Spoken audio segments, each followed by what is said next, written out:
our first episode of Thiladhunmathi Diaries. In this episode, we'll be bringing you an exclusive interview of the British High Commissioner to the Maldives of her recent trip to the Thiladhunmathi.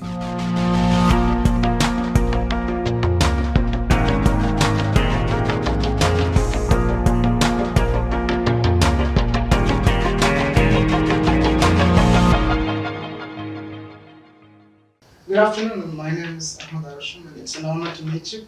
So you recently went on a trip to Thiladhunmathi kulhudhufushi and I prepared some questions regarding the trip. So first of all, how did you feel when you first arrived to Thiladhunmathi kulhudhufushi? What was your first impression?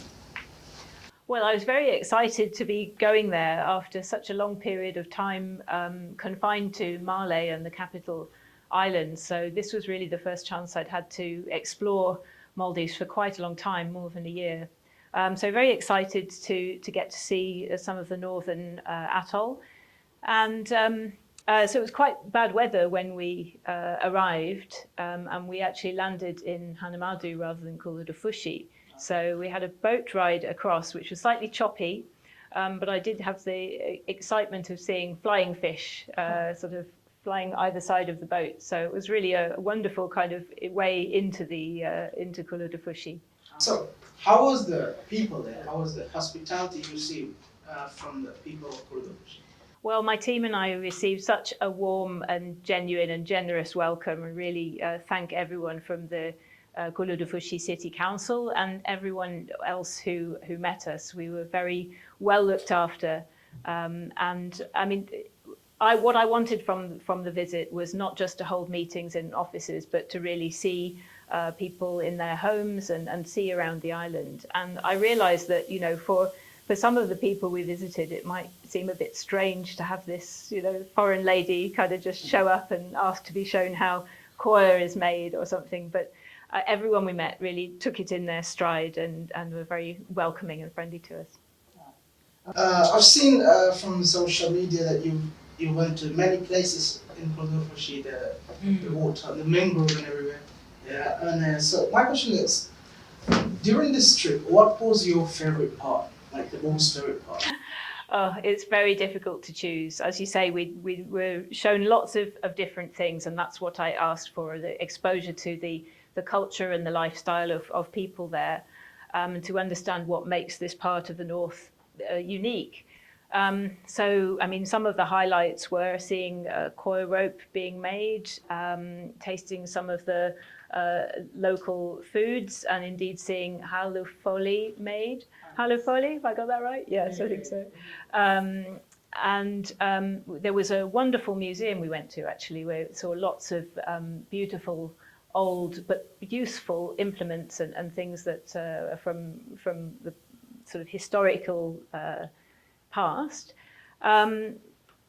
And we also had a very lovely dinner, a traditional dinner, at which I got to wear the traditional libas and feili. So that was a lot of fun and really enjoyable. But actually, I think for me, the highlight has to be visiting the mangrove, after which the whole island is named, kulhudhufushi.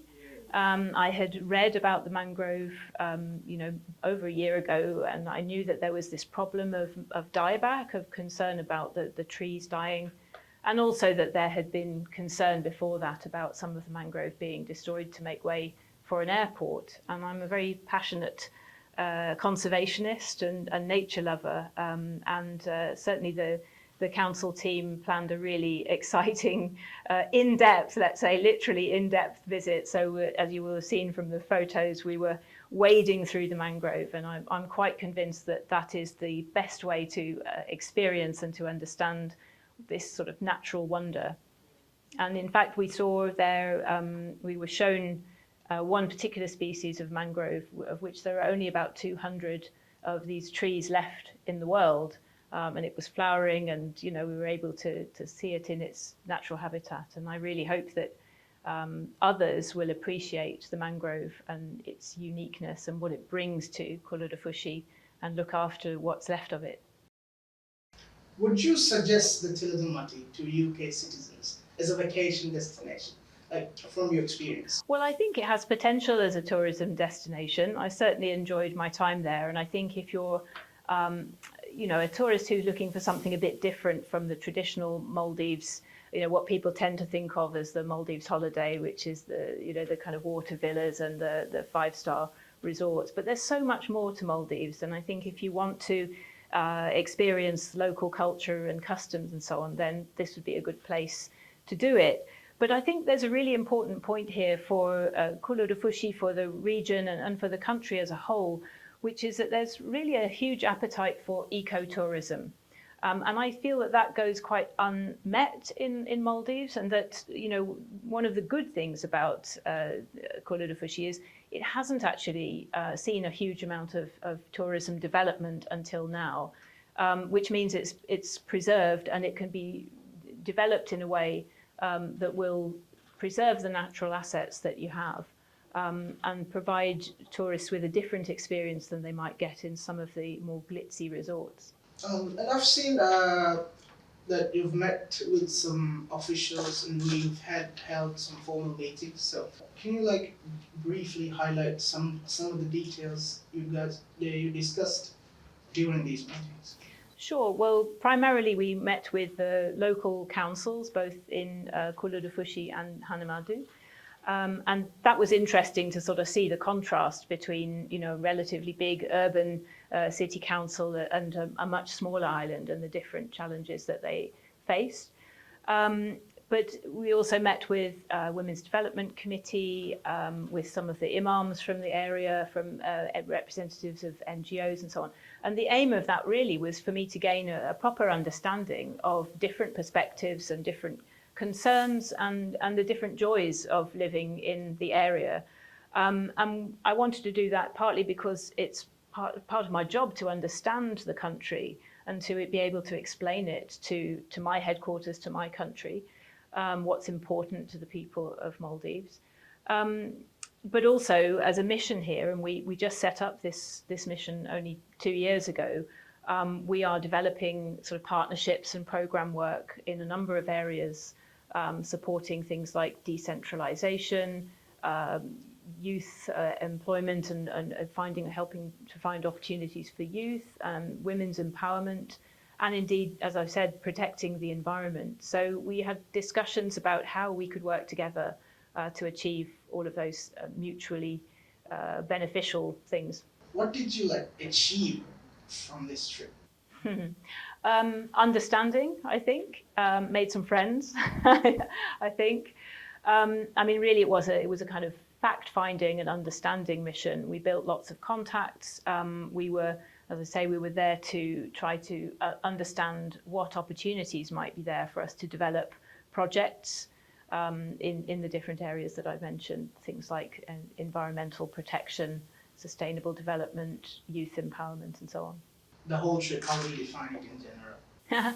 Well, it certainly set a very high bar for future visits. I'm looking forward to exploring other parts of Maldives. I had actually been down to Abdu not long after I arrived here, but before we established the mission, before I had a team. And so it was a very different visit. This was the first properly kind of official one post-COVID. So it was really a fact-finding mission, an opportunity to understand importantly, that the country is not homogenous. It's not all the same. We wanted to understand the differences. In your opinion, do you think that Thiladhunmathi Atoll has potential for tourism growth? Well, I'm not a professional in the tourism industry, and I think something that Maldives needs to ask itself is how much tourism is enough. Obviously it's the main economic pillar here, and so it's important for people throughout the country to benefit from tourism. But whether it needs to be extended everywhere and using the same model as you have kind of in a more central area, I don't know. I think that needs to be thought about. So certainly I would say something like ecotourism, something a bit different, could potentially be an attractive option for tourists and something that would be good for the region. But you ask about the potential of the place, and something that came up for me time and again was that the youth are the potential.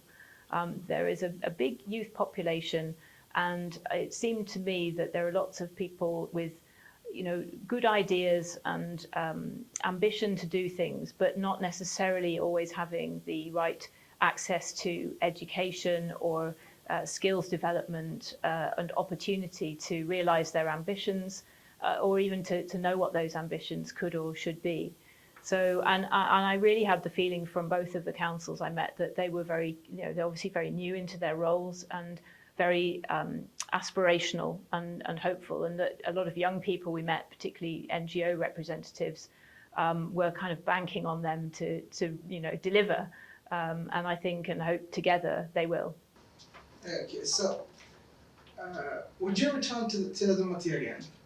Anytime soon? Inshallah, yes. I've certainly had an invitation to come back, but I really want to see other parts of the country as well. So that's my priority, is to travel around now we're able to, and to sort of see the same kind of, or have the same kind of experience, and to understand more about the diversity of the country. But yes, I certainly hope to make it back there. Thank you very much for giving us time from your busy schedule. That's all the question we had. My pleasure. Thanks for asking me.